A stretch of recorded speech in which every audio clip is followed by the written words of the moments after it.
Bonjour. À plusieurs reprises, on m'a posé la question, peut-on utiliser l'algorithme de Dijkstra pour construire un arbre couvrant de poids minimal? Alors, comme la question est assez importante, j'ai décidé d'y consacrer deux vidéos. Dans celle-là, je vais vous poser la question, et dans la prochaine, je vous donnerai une réponse. Alors, précisons un petit peu le contexte. Tout d'abord, les algorithmes de Dijkstra et de Prim.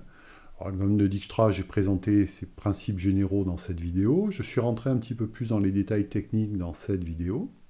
La problématique de l'arbre couvrant de poids minimal et de l'algorithme de Prim, je l'ai abordé dans cette vidéo. Et j'ai aussi parlé de l'algorithme de Kruskal qui fait la même chose que l'algorithme de Prim dans cette vidéo.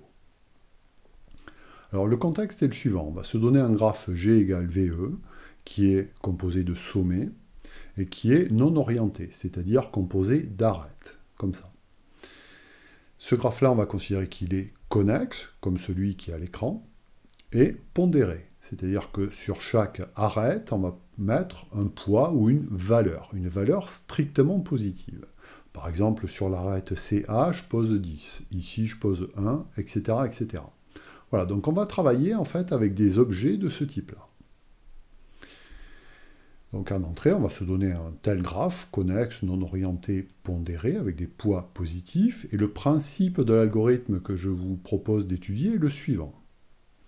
Pour chaque sommet R de G, on va appliquer l'algorithme de Dijkstra dans G à partir de R, ce qui va nous produire un arbre couvrant, qu'on va noter T de R, voilà, un arbre couvrant G, qu'on va appeler T de R. Et ce qu'on va retourner, c'est l'arbre de poids minimal parmi tous ces arbres que l'on a construits.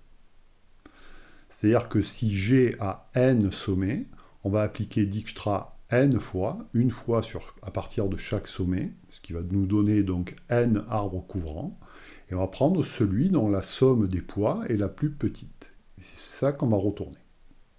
La question que je pose, c'est la suivante. Est-ce que l'arbre que l'on construit ainsi est de poids minimal?